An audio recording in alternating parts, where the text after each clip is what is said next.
Que a paz do Senhor seja com os irmãos. Vamos abrir, irmãos, a palavra no Salmo 119.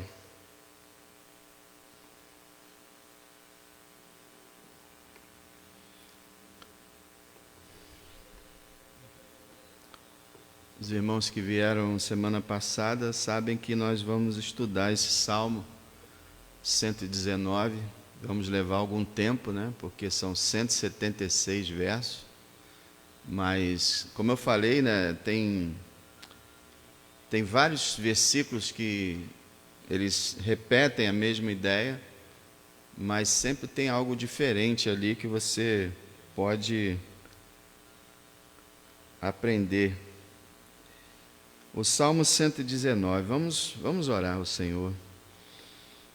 Pai Santo, muito obrigado por estarmos reunidos no Teu nome, por termos orado a Ti, por termos nos reunido com os nossos irmãos para clamar o Teu nome. E agora, Senhor, temos esse tempo para meditarmos na Tua palavra. Que o Teu Espírito esteja no nosso meio e em nossos corações, iluminando, motivando, inspirando, renovando, através da Tua verdade, que possamos ser obedientes à Tua voz. Ó Senhor, que esses dias de meditação nesse Salmo sirvam para despertar algo que muitas vezes durante décadas não aconteceu, que é o amor, a dedicação, o interesse, a leitura e a meditação nas Sagradas Escrituras. Que, Senhor, esses estudos sirvam para isso, para que nós venhamos dar mais atenção à Sua palavra. Abençoa cada um que vai entrar aqui hoje e que já está aqui. Em nome de nosso Senhor Jesus Cristo. Amém. Então, irmãos, se a gente pudesse dar um título para essa série, seria Amando a Bíblia. Amando a Bíblia. Porque o salmista, ele é um homem, como a gente já viu e vai continuar vendo, é um homem que realmente amava a Bíblia. A gente não sabe quem escreveu o Salmo, embora no passado, nos séculos anteriores, praticamente todos consideravam Davi o autor desse salmo. Mas com a modernidade, né, de umas décadas para cá, as pessoas estão questionando tudo. Tudo que os antigos diziam é isso, agora eles dizem, eu acho que não é. Então, hoje eles dizem que não foi Davi. Bom, seja quem tenha sido, foi um servo de Deus e foi inspirado por Deus para escrever essa que é a maior oração da Bíblia. Não tem uma oração maior do que essa. Todo esse salmo, com exceção de 4 versículos, o salmista está falando com Deus. Então você nota uma coisa, se a pessoa está falando com Deus, ela tem que ser bastante sincera, né? Porque Deus, você não pode ficar mentindo para Deus, nem inventando. Além do mais, ele tem a inspiração divina. Então ele abre o coração dele e fala com total sinceridade as experiências que ele tinha. É a maior homenagem à Bíblia, dentro da própria Bíblia, esse Salmo 119. O tema desse salmo é a importância vital que a Bíblia tem para o coração do cristão. Lembrando os irmãos que a Bíblia que esse autor tinha é mais ou menos a metade do que nós temos hoje. É o que ele tinha, metade. E dependendo, por exemplo, se foi Davi, praticamente só tinha os 5 livros de Moisés.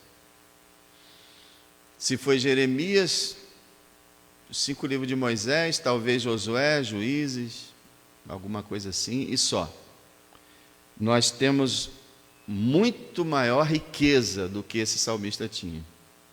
Muita revelação, o maravilhoso Evangelho, a encarnação do nosso Salvador, sua morte e ressurreição, a descida do Espírito, a promessa da segunda vinda de forma clara, Quer dizer, nós temos muito mais Bíblia para amar. Ele tinha uma Bíblia que era 1/3, talvez, da nossa.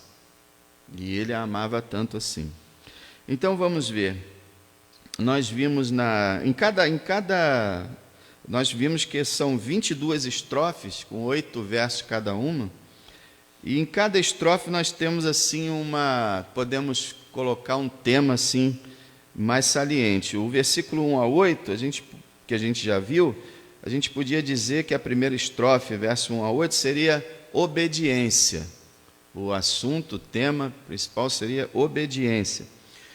A segunda estrofe que nós vimos, apenas 3 versos dessa segunda estrofe, nós poderíamos dizer que é santidade.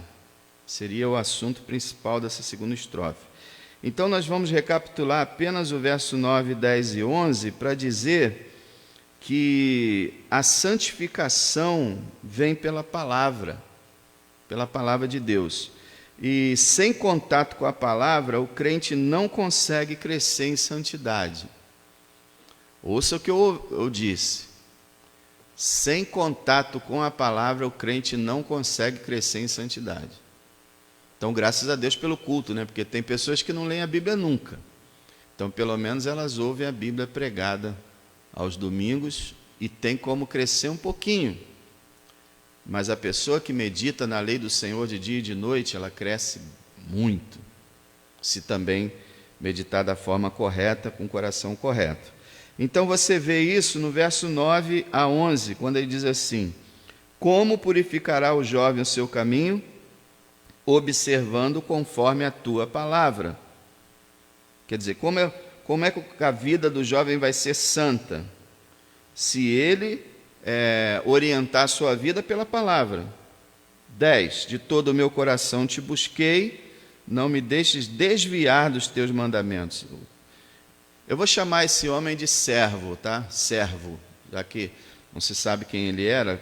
Eu não vou ficar chamando de salmista, eu vou chamar de servo. Então, o servo de Deus aqui, ele pede para que não se desvie, então ele pede para se manter santo. E no verso 11, escondi a tua palavra no meu coração para eu não pecar contra ti. Então esses 3 versos falam do poder da Bíblia de purificar o nosso coração. E toda vez que você pensar em santidade e não entender bem o que significa isso, pense em pecado. O pecado é oposto à santidade. A santidade, ela amortece o pecado.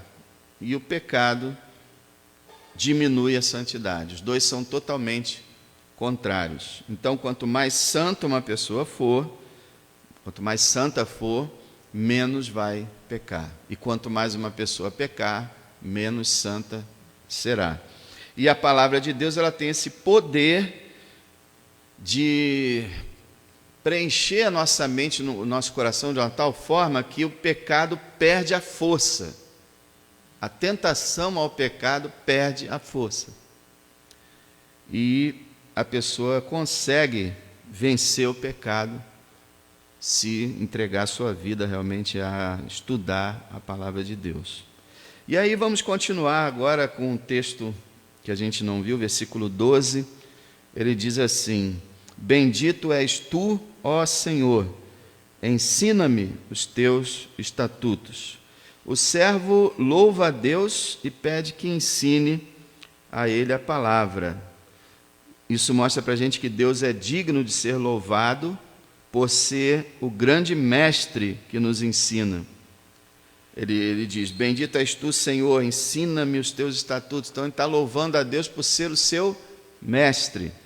E se ele não nos ensinar, se Deus não nos ensinar, jamais aprenderemos. A gente pode ler, meditar, estudar, mas se Deus não ensinar, a gente não aprende o verdadeiro significado da palavra e nem sequer tem força alguma para guardá-la na sua vida. Por isso ele ora: ensina-me os teus estatutos. Eu vejo alguns crentes, às vezes, eles falam assim: eu leio a Bíblia, não entendo nada. Está faltando oração, ou está faltando nascer de novo. Porque o cristão, ele entende um mínimo que seja da palavra, mas ele pode entender mais se ele orar. Mas não é aquela oração, né? Ah, Senhor, não, oração mesmo, sincera, durante a leitura da palavra, pedindo sabedoria. Ele vai falar mais adiante, mais ainda a respeito disso. Veja o verso 13. Com os meus lábios declarei todos os juízos da tua boca. Esse verbo declarei, ele também é traduzido em muitas outras Bíblias como meditarei. Então, se é declarar, seria trazer a palavra para as pessoas que não conhecem ou que conhecem pouco. Se é meditar, já é para ele mesmo.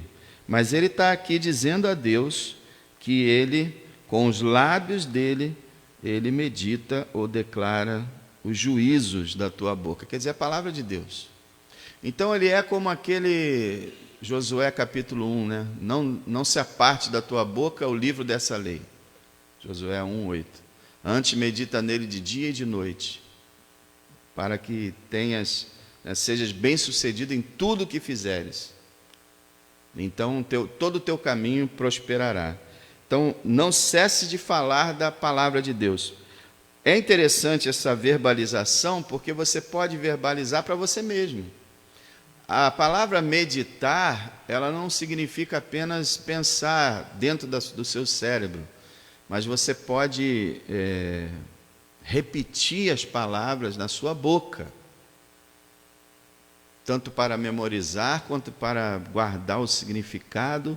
Você pode falar baixinho a palavra de Deus, ou pode declarar ela, ensinar ela a outras pessoas. Aquele que ama a palavra deseja compartilhar ela. Quando a gente não tem interesse em falar de Jesus para ninguém, como às vezes acontece com muitos crentes, é porque o Jesus que a gente não fala dele, é porque ele não tem sido para a gente interessante. Porque todo assunto que interessa a gente quer compartilhar. As pessoas querem comentar o último capítulo da novela, as pessoas querem comentar o assalto que teve perto da casa dela, o acidente que aconteceu não sei aonde, alguma experiência que ela viveu. Nós temos essa natureza de falar com as pessoas o que a gente está passando ou vivendo. Então, como cristão, se a gente não fala para as outras pessoas, significa que a gente mesmo não tem nada para falar. Quando Pedro falou, não podemos deixar de falar do que temos visto e ouvido, falou lá no tribunal, estava ameaçando ele, e ele falou, não podemos deixar de falar do que temos visto e ouvido. Quer dizer, eles tinham visto e ouvido. Aí não podemos deixar de falar do que temos visto e ouvido. Essa é a natureza humana. A gente não pode deixar de falar o que a gente tem visto e ouvido. E eles tinham visto e ouvido as maravilhas de Deus. E ele falou, não posso deixar de falar.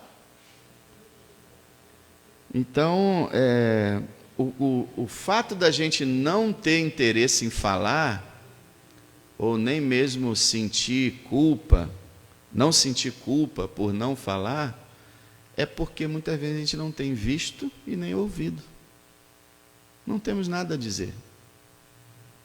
Isso é um problema. O que está faltando?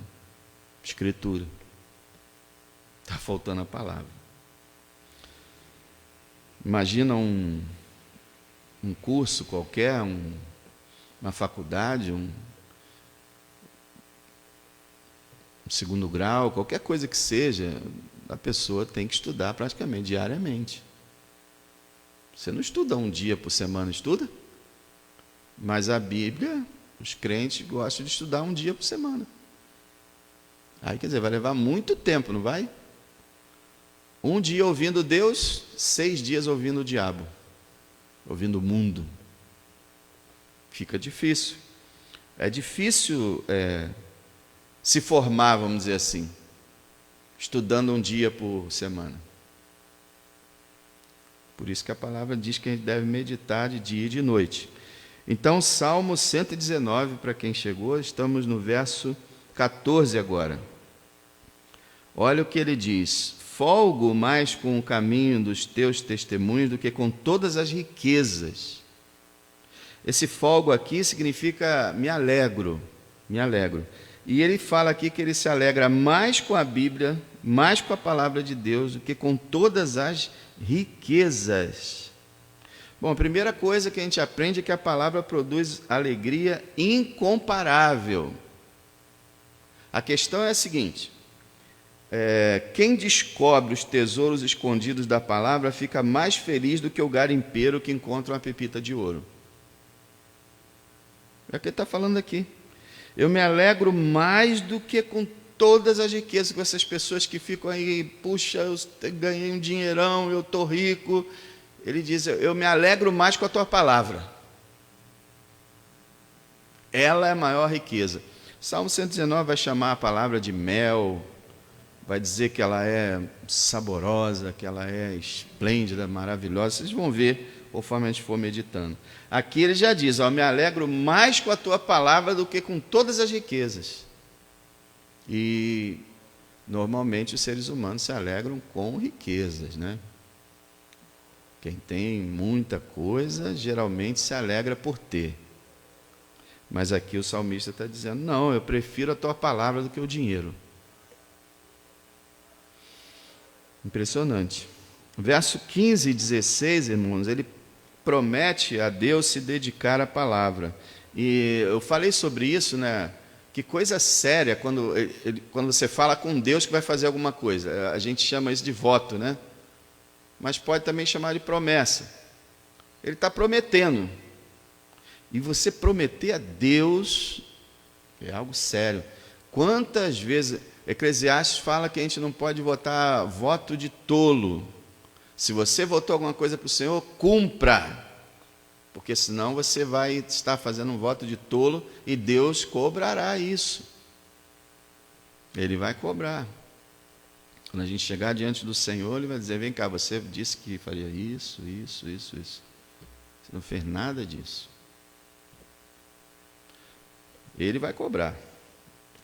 Veja, ele fala assim no verso 15, em teus preceitos meditarei, olharei para os teus caminhos, alegrar-me-ei nos teus estatutos, não me esquecerei da tua palavra. Ele está prometendo a Deus isso, gente. Quer dizer, ele está determinando fazer isso. Isso é uma coisa que falta na gente. A gente olhar para a gente mesmo e falar, não, eu vou fazer isso. E ainda dizer mais, Senhor, eu vou fazer isso. Você tem que ter muita coragem para fazer isso. E é bom. Ele promete se dedicar à palavra. Veja, ele fala em 4 coisas: meditar, ler, alegrar e recordar. Olha lá, verso 15. Em teus preceitos meditarei. E você sabe, né? Eu espero que você saiba, meditação não tem nada a ver com aquele negócio daquele budista que fica lá com as pernas cruzadas, né? E a ideia da meditação transcendental, a ideia da meditação esotérica, oriental, é que você tem que esvaziar a cabeça e não pensar em nada. Isso é totalmente o contrário da meditação bíblica. A meditação, você tem que encher a cabeça da palavra de Deus. Então, nunca pensa que meditação na Bíblia significa aquele negócio de esvaziar a cabeça. Cabeça vazia é a oficina do diabo, diz o ditado, né? Então, a gente enche a mente da palavra e começa a pensar nela. Isso é meditação. Eu não gosto muito de ler, não consigo. Então começa lendo, por exemplo, nos evangelhos tem aqueles títulos pequenininhos, aquelas histórias de 5, 6 versos. Aí você, o Senhor curou o leproso. Vou pensar sobre isso. O que isso significa? O que eu posso tirar disso? E aí você vai meditando, meditando, meditando, você vai descobrir coisas maravilhosas. Então ele diz, eu meditarei, primeira coisa. Segunda, ele fala, eu olharei para os teus caminhos. Quer dizer, eu vou estar analisando a tua palavra, vou estar lendo e vou estar analisando qual é a sua vontade para a minha vida. Olharei para os teus caminhos, vou procurar os caminhos santos. No verso 16 ele fala, eu vou me alegrar nos teus estatutos. Olha isso. Alegria é um sentimento, não é? E aí você diz assim, pô, alegria é um negócio incontrolável, né? Você alegra assim, daqui a pouco você está triste. Como é que você vai dizer, eu vou me alegrar? Porque ele sabia o que era a palavra de Deus. Ele está dizendo, se eu vou me esforçar na tua palavra, eu tenho certeza que eu vou me alegrar nela. E esse é um problema, sabia? Muitos crentes não conseguem se alegrar na sua leitura bíblica, muitos crentes não conseguem se alegrar na oração. E aí, porque é uma coisa que não traz retorno, as pessoas desistem. Eu oro, nada acontece. E eu me sinto assim, não me sinto bem. Eu vou ler a Bíblia, parece que eu não li nada. Está faltando a gente se aperfeiçoar, a gente se especializar. Tem pessoas que acham que a Bíblia é mágica, é igual a caixinha de promessa. Então você vai lá, lê qualquer texto e estala. Você acha que vai ler um parágrafo, aquele parágrafo vai voar em cima de você. Gente, Deus pode até fazer isso, mas não é o normal. O normal é você analisar, estudar, meditar. E nem sempre você vai ter um retorno tão agradável. Pelo contrário, às vezes a palavra vai ser... ela vai te examinar profundamente e você vai se sentir mal. Mas isso é importante, muito importante. Nós deveríamos nos alegrar em qualquer situação, se a palavra nos fizer sentir felizes, se a palavra nos fizer sentir mal, se a palavra nos condenar nas nossas práticas, nós deveríamos nos alegrar. É igual o crente que está andando correto é aquele que, se a palavra é suave ou se a palavra é dura, ele sai feliz. Ele diz assim, Deus falou comigo. Não importa se foi para me confortar ou se foi para puxar minha orelha, mas Deus falou e eu estou feliz. Então, ele diz, eu vou me alegrar nos teus estatutos. E o último que ele fala no verso 16 é, não me esquecerei da tua palavra. Ele vai recordar a palavra, ele vai lembrar a palavra. E como é que ele vai lembrar, gente, se ele não ler? Você pode, por exemplo, separar alguns salmos. O pessoal adora salmos, né? Você pode separar alguns salmos e dizer quais são os temas deles? Já tentou fazer esse exercício? O Salmo 1 fala, fala isso. E o 2? Fala daquilo. E o 3? E o 4? E o 5? E o 6? Quando você chegar no 150, quantos salmos você pôde lembrar que, o assunto é esse? Quer dizer, para recordar alguma coisa, você tem que conhecer. É a questão da memorização. Eu não sei memorizar nada. Você vai acabar memorizando se você se dedicar. Gente, os judeus, como Saulo de Tarso, por exemplo, eles tinham e ainda têm o costume, os ortodoxos mesmo, de decorar livros do Velho Testamento. Deuteronômio, então, é um livro que os judeus decoravam todo o livro. Já tivemos cristãos na história da igreja também que decoravam o Novo Testamento inteiro. Decoravam a Bíblia. Iam decorando capítulo após capítulo, até terminar um livro todo. E depois decoravam e memorizavam. Porque se você memorizar, a palavra vai estar no teu coração, você não vai esquecer dela. Então, a palavra é para ser recordada, é para ser relembrada. Então, ele promete meditar, ler, se alegrar e recordar. Tudo no verso 15 e 16. É uma decisão que ele tem. Irmãos, a Bíblia é um assunto muito sério. É uma vergonha a atitude da igreja para com a Bíblia. Eu não estou falando da nossa igreja, estou falando da igreja inteira, quase em todos os tempos. Nunca foi assim o forte da igreja ler a Bíblia. E é uma atitude vergonhosa. Imagina uma pessoa que você ama demais, a pessoa que você mais ama nessa terra. Aí ela vai e viaja lá para o Japão. Aí não tem internet, não tem WhatsApp, não tem nada de se comunicar, não tem nada disso. Tempos antigos. A pessoa manda uma carta para você.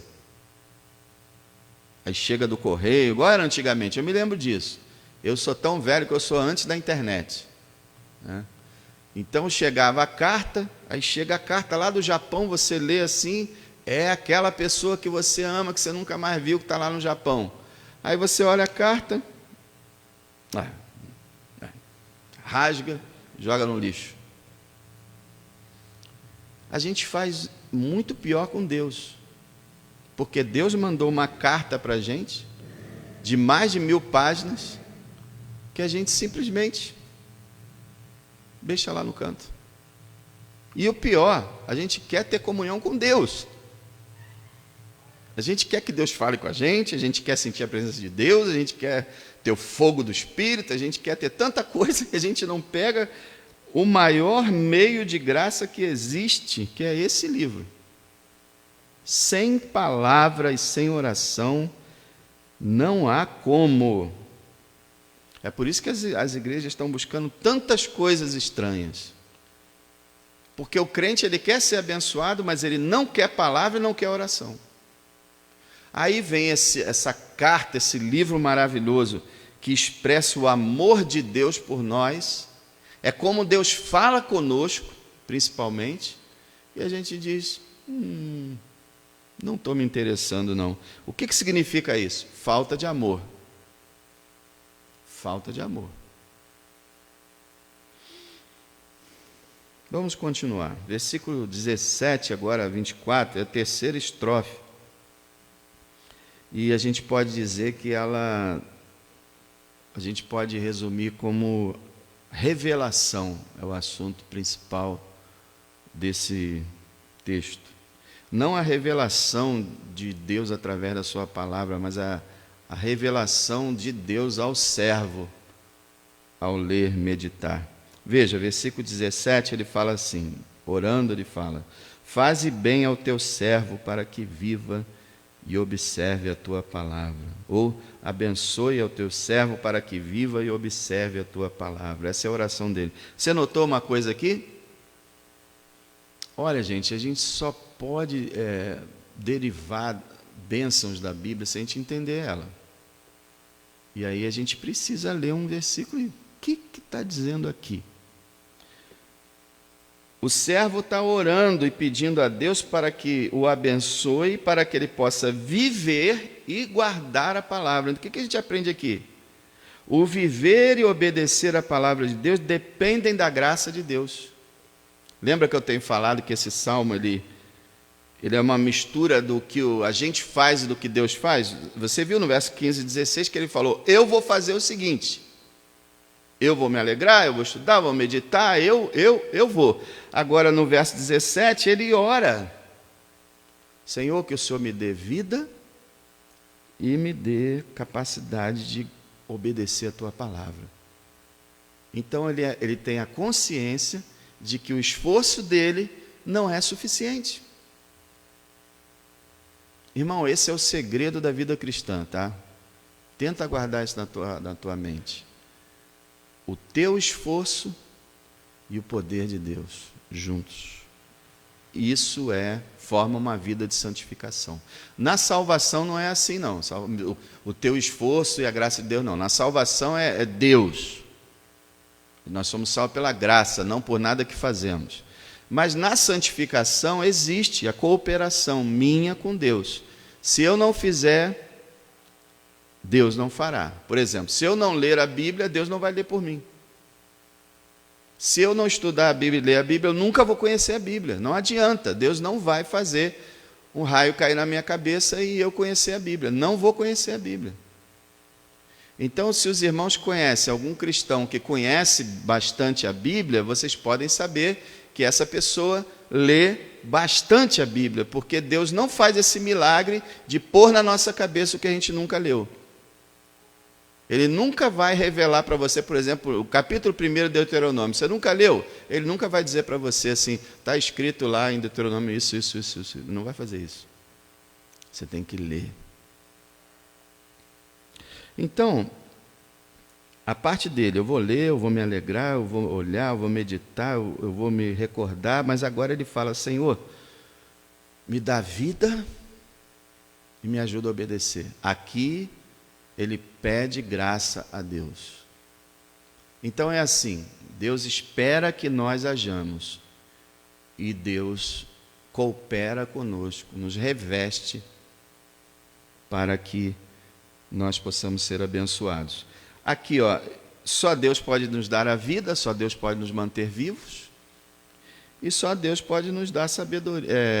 Aqui não é sabedoria, aqui é graça, nos dá capacidade, santidade para obedecer a palavra dele. E aí, no verso 18, ele chega a um dos principais versos desse salmo. Desvenda os meus olhos para que veja as maravilhas da tua lei.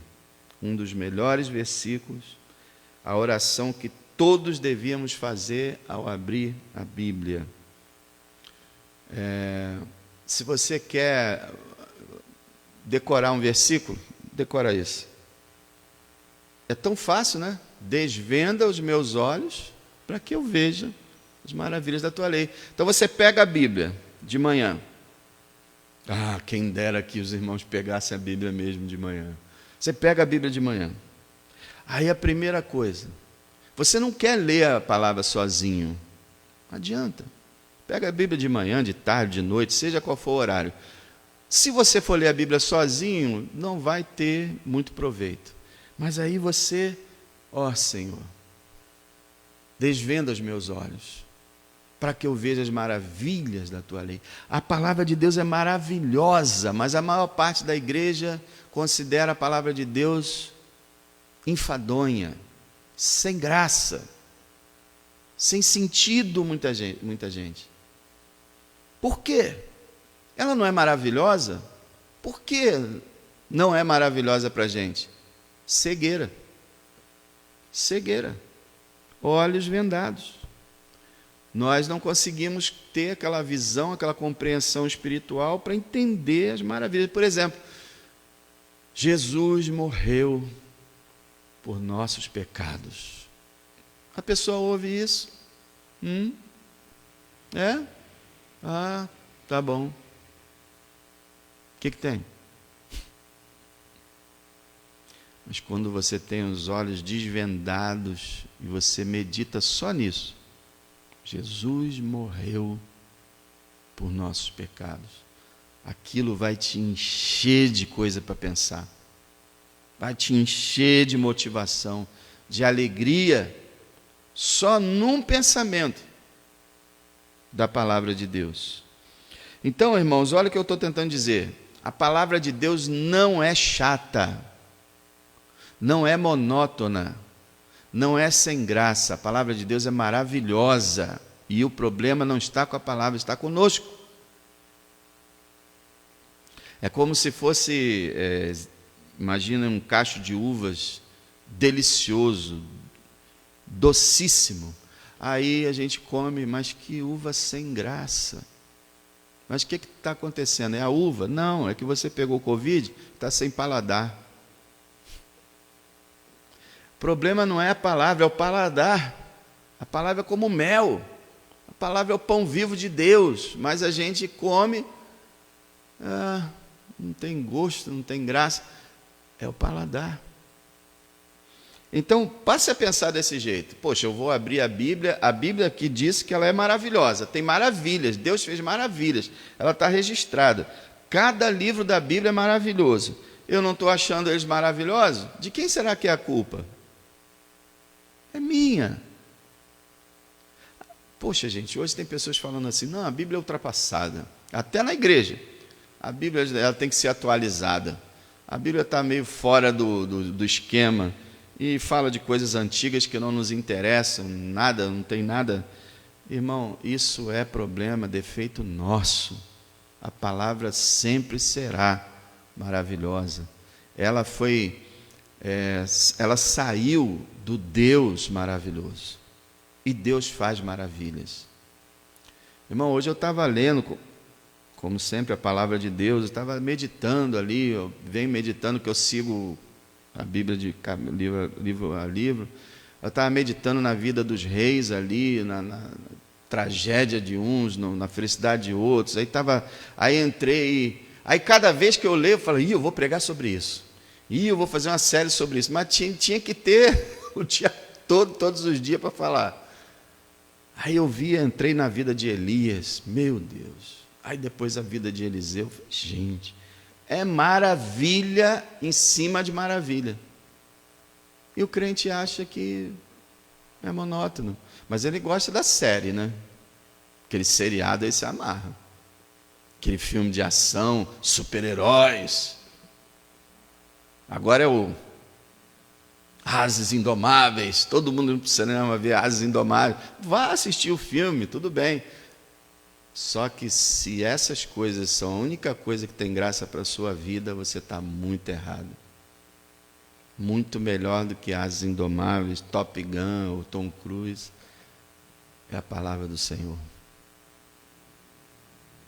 Você sabe, irmãos, vamos pensar numa coisa aqui. Se a gente pensa pouco a respeito da palavra e acha que ela não tem graça, a gente está se comportando como ímpio. Porque o ímpio é que diz que a palavra de Deus é palavra furada de homens, falsa, cheia de erros, ficção. É o ímpio que ataca a Bíblia e despreza a Bíblia. O cristão devia amar a Bíblia. Vocês já viram aqueles vídeos lá na Coreia do Norte, qualquer lugar que seja, que a pessoa recebe uma Bíblia? Já viu isso? Tem um que eles chegam com as caixas de Bíblia, os crentes estão lá, nunca viram a Bíblia na vida, eles pegam a Bíblia, botam no peito e abraça e fica. Puxa, rapaz, o amor, a festa de ter uma Bíblia nas mãos. Nós temos, às vezes, várias Bíblias. Eu digo que se eu fosse rico, eu teria um museu da Bíblia. Eu compraria a Bíblia de todo mundo, que eu gosto de comprar a Bíblia. Se pudesse, comprava todas. E a gente tem a palavra. Às vezes, irmãos, você percebe que a pessoa não... A palavra é só um acessório. É só aquela hora do culto que tem que falar, né? Aí lê um versículozinho, fala alguma coisa.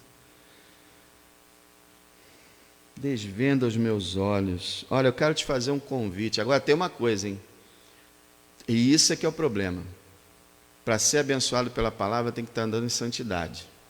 Se você está pecando contra Deus, não adianta ler a Bíblia que ela não vai te abençoar. Tem que parar de pecar. Mas se você estiver vivendo diante de Deus, você vá à Bíblia diariamente, faça essa oração aqui, com o coração aberto. Eu duvido que Deus não vai revelar para você as maravilhas da lei. Irmãos, tem tesouros escondidos, como eu falei. A Bíblia transborda de maravilhas espirituais, escondidas da leitura superficial. Precisamos que o Senhor abra os nossos olhos para a gente conhecer. Aqui eu não estou falando dessa ideia que às vezes pessoas têm, a cabala judaica e tantas pessoas místicas que acham que a Bíblia tem um significado misterioso que ninguém nunca viu por trás das letras. E não é nada disso. A Bíblia ela é simples, ela tem lá a sua informação não tem código nenhum, não tem mistério nenhum, é a palavra de Deus. O que eu estou dizendo é o seguinte: a leitura superficial, você pega alguma coisa, mas a leitura meditada, estudada, analisada, você descobre significados que estavam ocultos à leitura superficial. Não é uma coisa nova e mágica, é o significado, vários significados do texto, mas que você não percebe porque ele é rápido. Eu já falei isso aqui. Eu tenho um problema, eu gosto de ler rápido.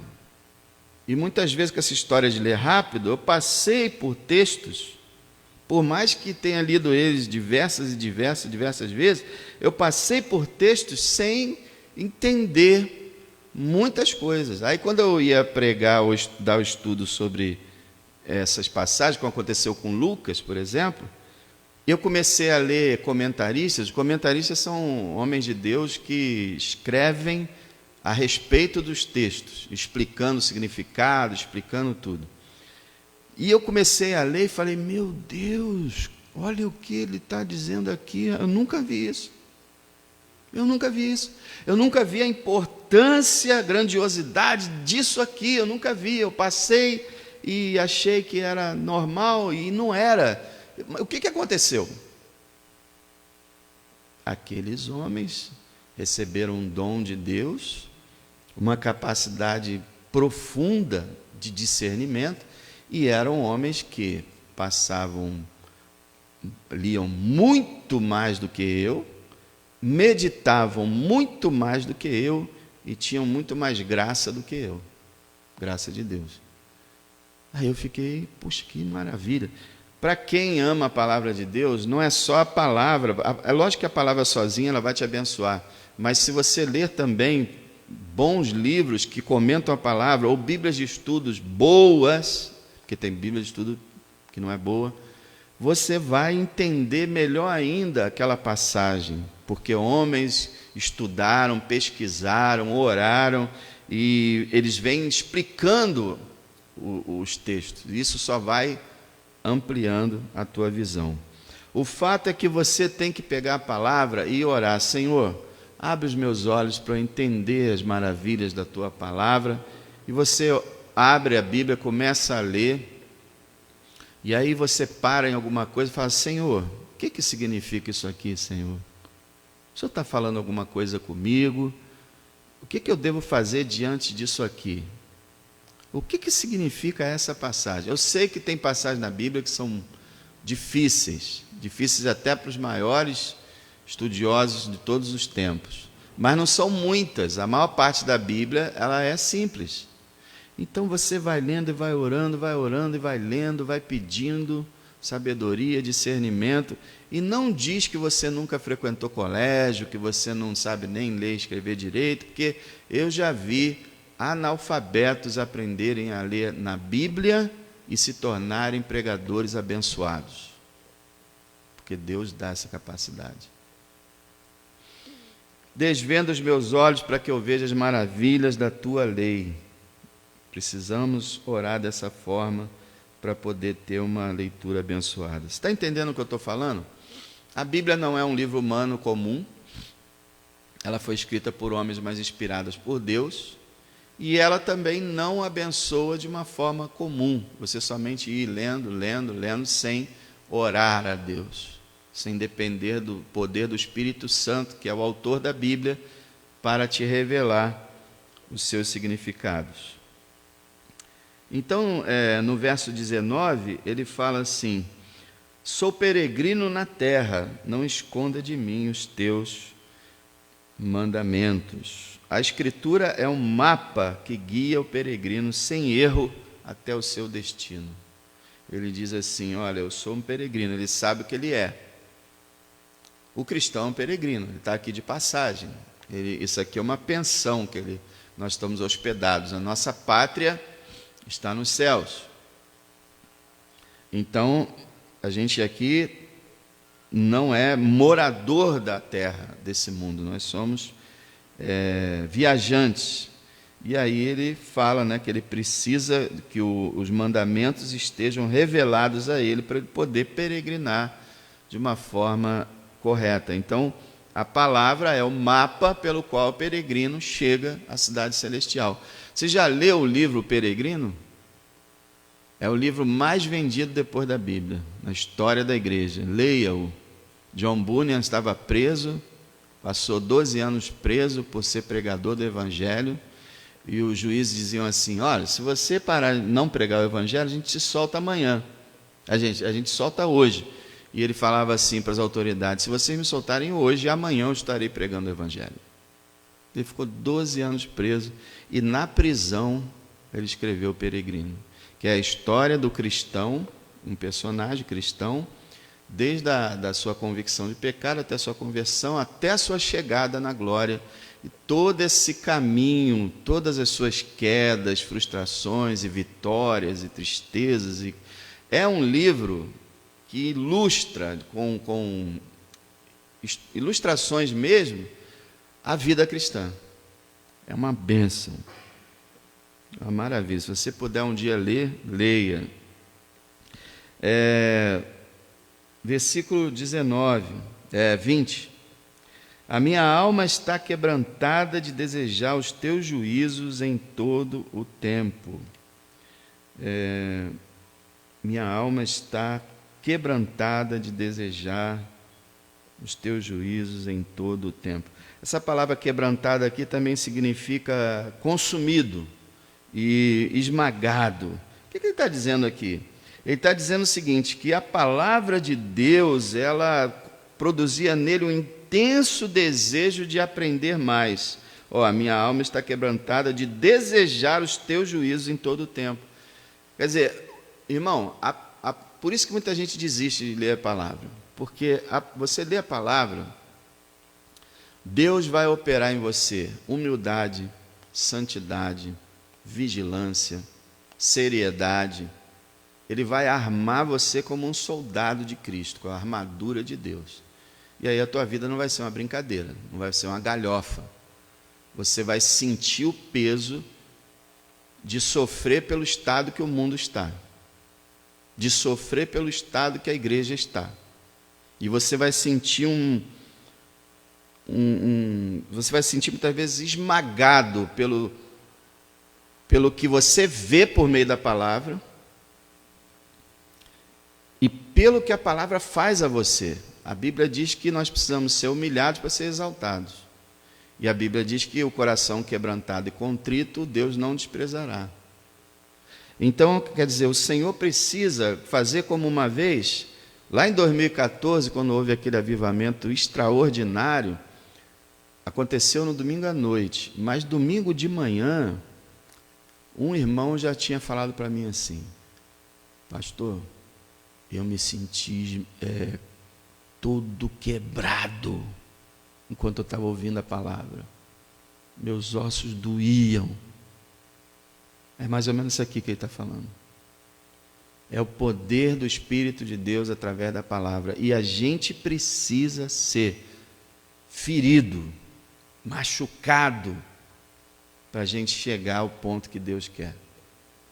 Deus não quer a gente vivendo uma vida assim, confortável. Deus quer que a gente seja soldados.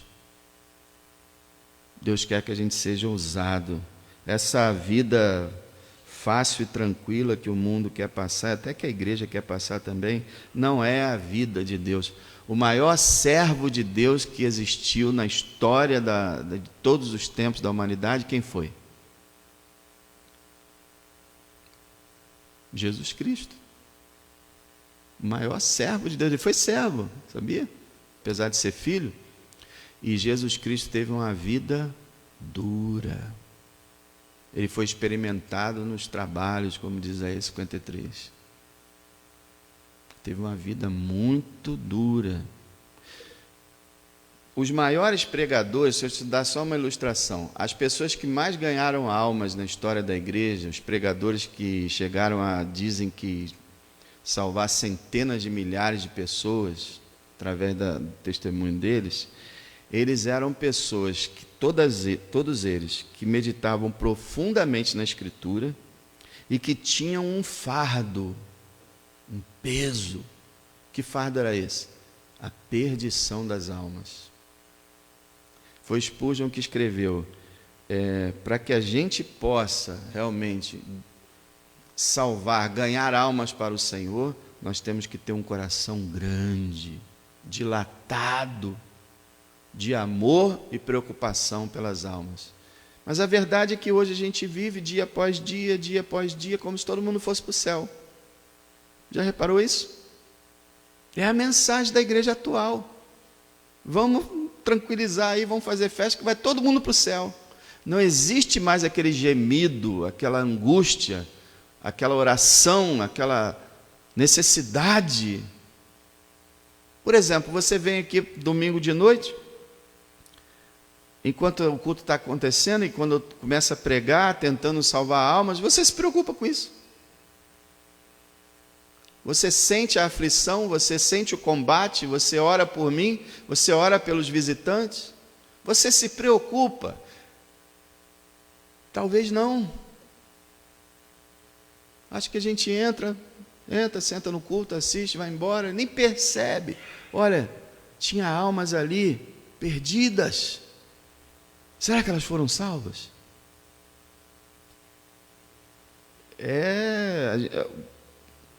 A minha alma está quebrantada de desejar os teus juízos em todo o tempo. Desejar o poder da tua palavra. Versículo 21. Tu repreendeste asperamente os soberbos, amaldiçoados, que se desviam dos teus mandamentos. Aqui a gente vê que Deus julga aqueles que rejeitam a sua palavra.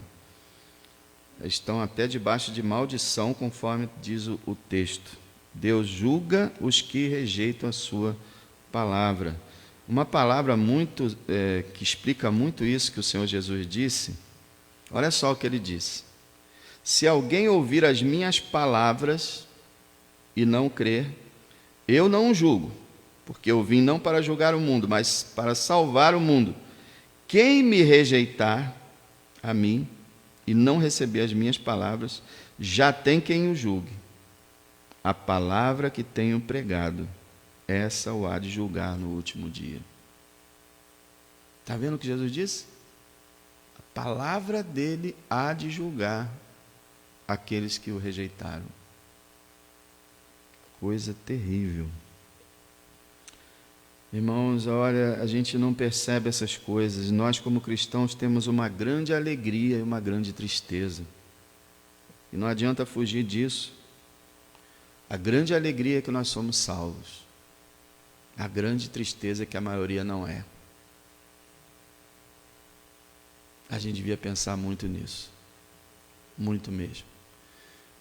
Sabe por que a igreja não testemunha? Porque não sente. Eu lembro que no início da minha vida cristã, rapaz, eu me preocupava muito mais do que hoje. Muito mais. Muito mais. Eu não sei quanto a você. Quando você era novo convertido, como é que você se sentia com relação aos perdidos? Aí essa preocupação fazia o quê? A gente ia falar com as pessoas.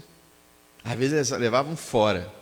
Às vezes a pessoa debochava. Mas você sentia que tinha que falar. É questão de vida ou morte. Para onde vão os incrédulos?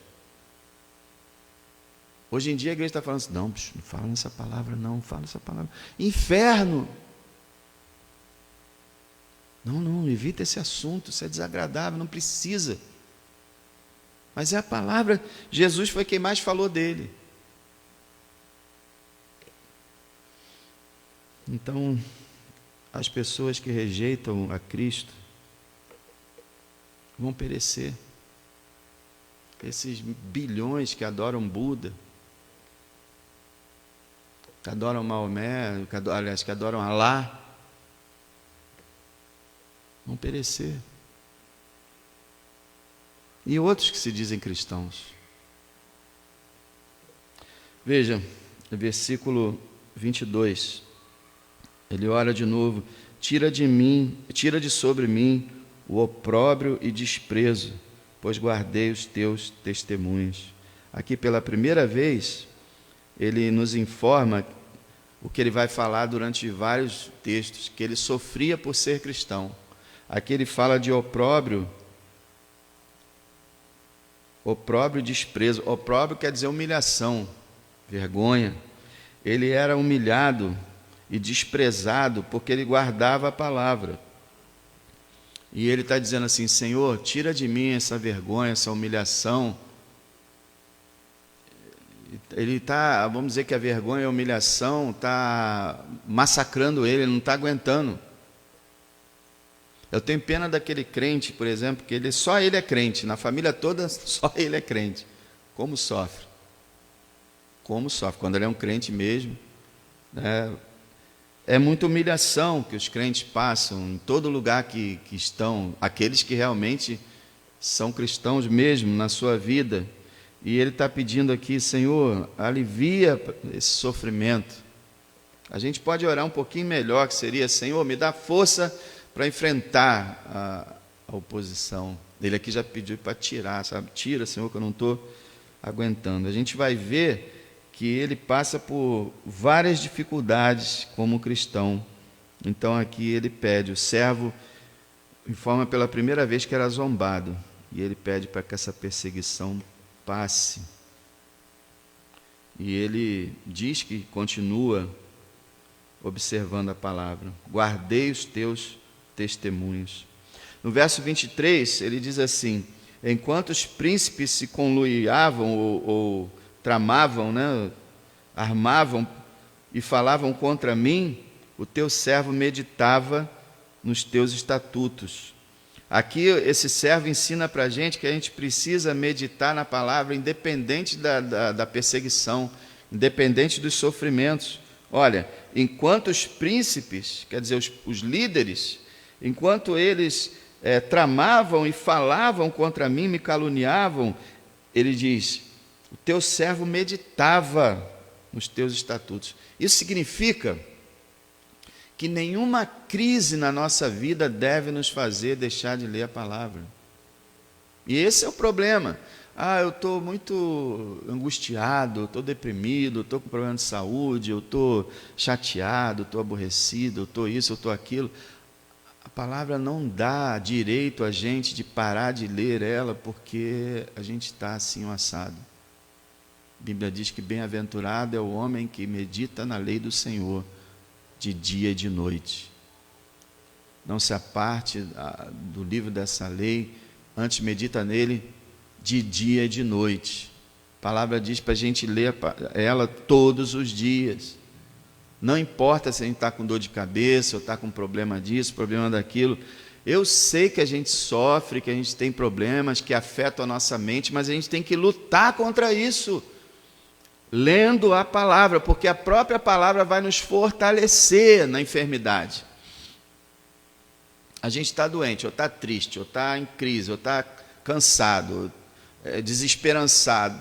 A palavra vai guerrear contra tudo isso. Agora, se a gente disser assim: não dá para eu ler a palavra, como muita gente às vezes fala, não dá para eu ir no culto, eu estou triste, eu vou chegar lá na igreja triste. Imagina se o pastor dissesse assim: eu não vou pregar hoje, eu estou triste.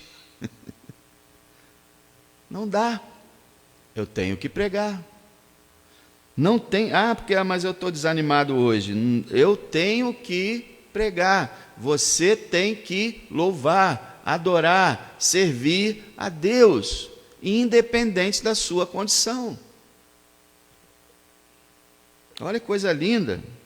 Enquanto os príncipes armavam, falavam contra mim, teu servo meditava nos teus estatutos. Então, enquanto o diabo está falando com você, você está ouvindo a voz de Deus.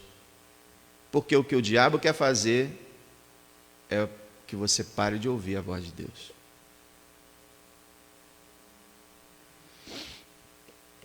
A gente termina com o verso 24. Também os teus testemunhos são o meu prazer e os meus conselheiros. Ele fala duas coisas a respeito da palavra de Deus. Ela é satisfação e sabedoria. Olha aí. Ler a tua palavra, Senhor, é meu prazer. Satisfação. Qual é o prazer do ser humano? Sexo, drogas, bebida, esporte, entretenimento, muito filme, muita série, sei lá mais o que, novela, viagem, passeio. Isso tudo traz prazer. Sim, dependendo das coisas lícitas, né? Se for permitido, pode nos trazer certo prazer. Mas o prazer que a gente deve ter acima de todo prazer é o prazer de aprender a palavra de Deus. De conhecer a palavra. Você não sente falta não, irmão? Você não pensa assim, poxa, eu não conheço a Bíblia toda? Ninguém nunca vai conhecer o significado todo da Bíblia, nunca. Mas assim, tem livro que eu não li ainda. Eu nunca li a Bíblia toda, de Gênesis a Apocalipse. Poxa, eu não sei como é que foi a história de fulano, nem a história de Beltrano. Às vezes o pastor prega lá, não sei nem o que ele está falando. Você não sente falta, não? Ô irmão, que a palavra seja um prazer para você. Que nós oremos para que a palavra seja um prazer.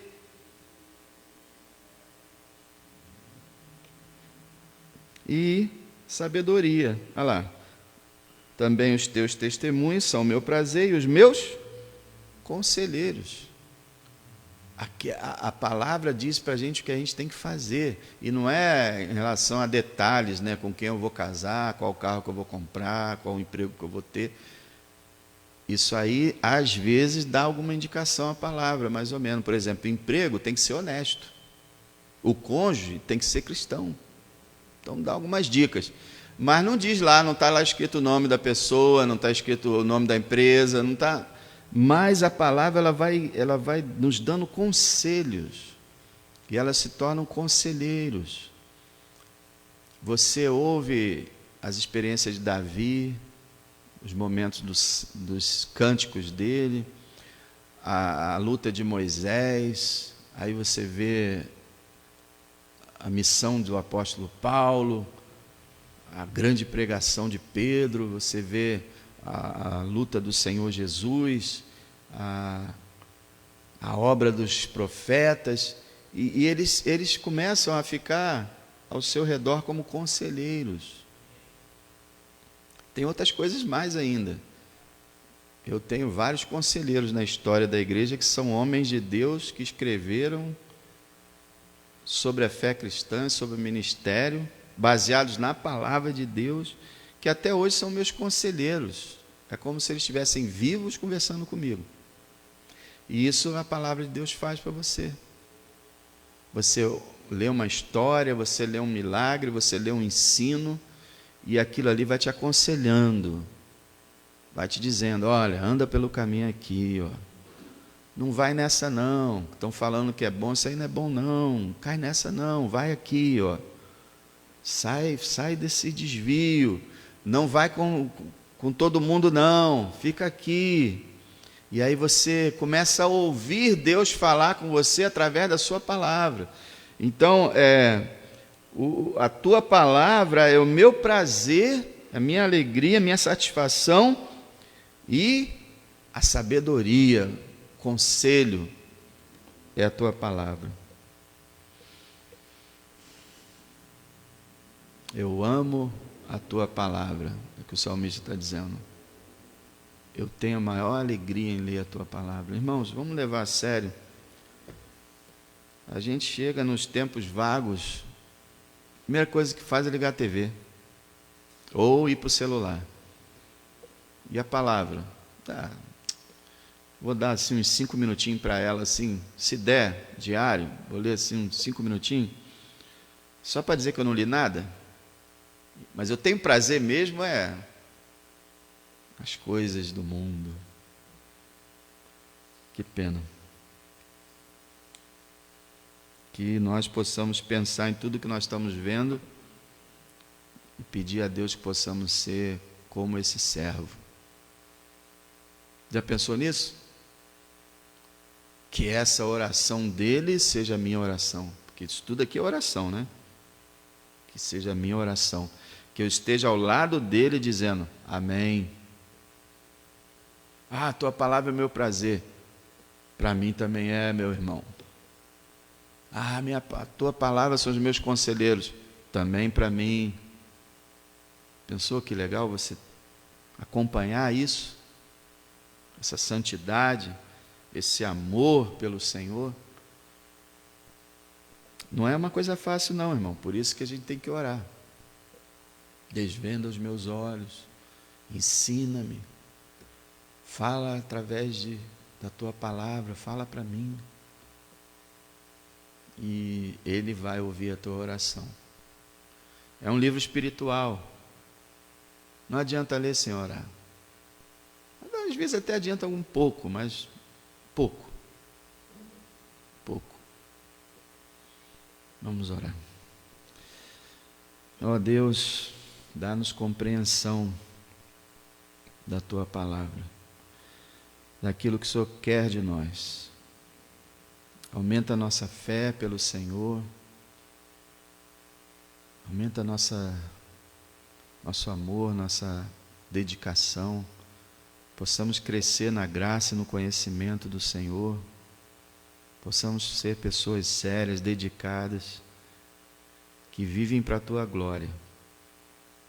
Eu oro, Senhor, para os irmãos, pelos irmãos que leem a tua palavra, que eles venham experimentar um prazer enorme ao lê-la, que eles venham ter os olhos abertos para contemplar as maravilhas da tua palavra, que eles sejam alimentados, que eles sejam, em certas situações, consumidos pela tua palavra, e que o Senhor possa, ó Deus, fazer uma grande obra em cada um de nós.